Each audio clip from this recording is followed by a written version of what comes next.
Acabamento em filamento flexível. Será que é possível? Não só é possível, como eu descobri uma técnica muito legal que eu tenho certeza que você vai gostar. Então não esquece o like e curte o vídeo, hein?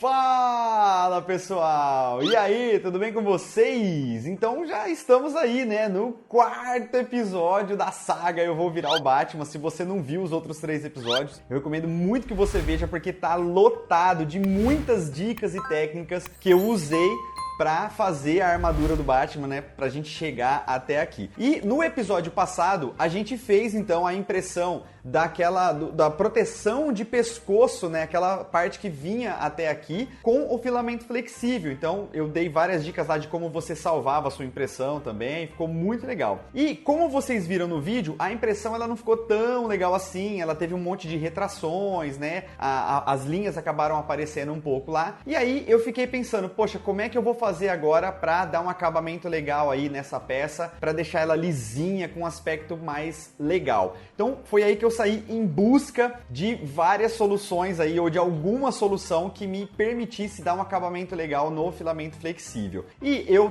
tentei testar, por exemplo, a primeira coisa que eu fui atrás e eu testei, né, na verdade, foi um rejunte acrílico. Me disseram que o rejunte acrílico lá na casa de construções, lá no material de construções onde eu fui, era flexível, então eu poderia passar ele e aí quando ele endurecesse, quando ele secasse, ele ficaria flexível e com isso eu conseguiria então ter o resultado que eu estava esperando. Mas foi um fiasco. Quando eu passei o rejunte acrílico, ele é muito grosso, ele é muito arenoso, não sei. Então ele não grudava direito no TPU, eu não sei. E na hora que secava, ele ficava muito estranho, aí você tentava lixar, enfim, não deu certo, não deu certo. E aí eu parti em busca de outra solução. E aí foi onde eu encontrei uma outra solução, que é o selante acrílico.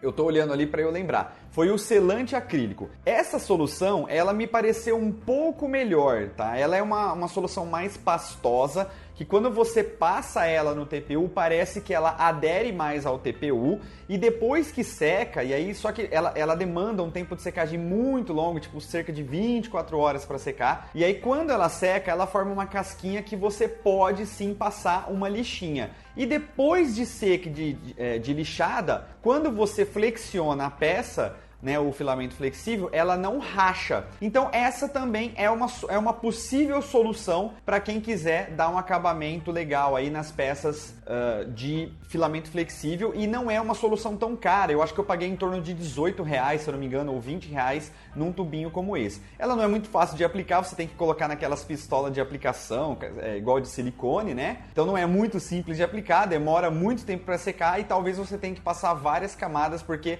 entre uma camada e outra, conforme você vai lixando, pode ser que acabe descascando ou acabe alguma parte saindo ou não ficando legal. Então você tem que passar várias camadas. Então essa é uma possível solução. Mesmo assim, eu ainda não estava satisfeito. Foi aí que me deu um clique. Eu pensei assim, poxa, eu preciso de um material que seja flexível, que tampe as lacunas e as linhas de impressão, né? Que tampe as coisas feias da minha peça ali, e que depois que seque ainda assim fique flexível e que eu consiga lixar e pintar e tudo mais. Foi aí que, olhando as minhas coisas aqui, me deu um clique e eu bati o olho numa resina para impressão 3D flexível. E aí minha cabeça, né, explodiu literalmente, porque eu pensei assim, né, eu já ensinei a fazer acabamento em PLA, por exemplo, aqui no canal, utilizando resina para impressão 3D, que não era flexível, era uma resina para impressão 3D normal. E aí eu pensei, por que não então utilizar resina para impressão 3D flexível de TPU?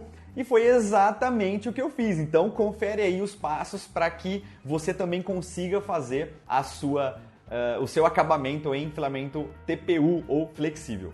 Mas calma, antes da gente ir lá para eu te mostrar como funciona essa técnica, eu não poderia deixar de agradecer aqui 2 empresas que são parceiraças aqui do Eu Vou Virar o Batman, desse projeto, que é a empresa 3D Prime, que está me fornecendo todo o material necessário aqui para que eu possa fazer a impressão das peças. Inclusive nesse exato momento aqui do meu ladinho eu tô fazendo a impressão do capuz do Batman com o filamento flexível lá da 3D Prime. Então eu quero agradecer mais uma vez porque eles entraram de cabeça aqui nesse projeto, estão me enviando o ABS, estão me enviando o filamento flexível, as resinas que eu preciso, enfim, tudo que eu preciso para fazer aqui dar certo esse projeto. Então acesse o site deles para você conhecer, porque são filamentos de ótima qualidade. E eu também queria agradecer o site do 3D, para quem está se perguntando aonde eu consegui os arquivos da armadura para fazer o Batman, né?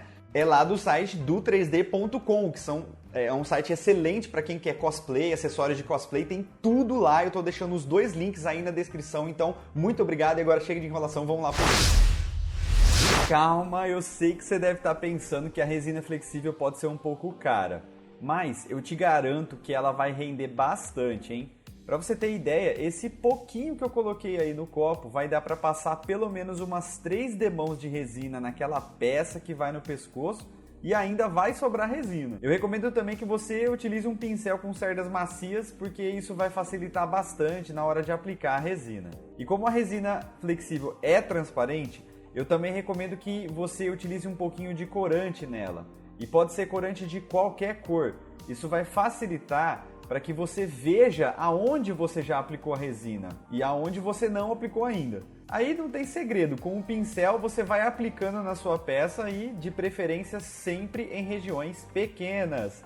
Não vai querer sair passando resina na peça inteira toda de uma vez só não, hein? E logo em seguida que você aplicar a resina, você pode utilizar uma fonte de luz ultravioleta ou até mesmo a luz do sol para terminar o processo de cura dela. E é normal ficar um pouco de excesso de resina na peça. Então, depois que a resina já estiver 100% curada, basta aplicar um pouco de álcool e retirar o excesso da resina com uma estopa ou um pedaço de papel toalha. E o mais legal de tudo é que agora a gente consegue lixar normalmente a nossa peça. Então é exatamente isso que eu vou fazer. Você pode usar uma lixa número 400 ou, se sentir que a resina está muito desnivelada, você pode usar uma lixa número 220 antes e depois a lixa 400. Olha como só assim já fica um resultado legal. Em seguida, depois de lavar e secar bem a peça, eu vou aplicar algumas camadas de spray preto fosco direto na resina. Nesse caso, eu não indico passar o primer porque ele pode rachar por conta da flexibilidade da peça. E tá feito! Olha como fica muito legal o resultado. Olha, eu não sei se você achou que ficou legal, mas eu curti demais o resultado aqui desse acabamento no TPU. Ficou uma espécie de vinil, eu não sei explicar muito bem, mas ficou muito lisinho, ficou muito legal. Ele dá um brilho aqui na luz, né? Quando a gente olha, assim, dependendo da onde a gente olha. Então ficou muito legal e ficou aí mais uma dica, então, de vídeo aqui nesta saga. Eu vou virar o Batman. O tempo tá apertado, eu tô tendo alguns problemas pra imprimir a máscara aqui do Batman. Ainda falta toda a parte da armadura e o tempo tá curto, gente. Então, ó, vamos deixando o like aí, vamos bombar esse vídeo, porque tá valendo a aposta, hein? Vamos fazer acontecer, vamos fazer essa mulher gata aparecer aqui nesse episódio. Quero agradecer demais aí a sua visualização, o seu comentário. Deixa um comentário também para você me dizer o que você achou dessa técnica, tá? E se você tá gostando dessa série, beleza? E a gente se vê então no próximo episódio, hein? Valeu, tchau!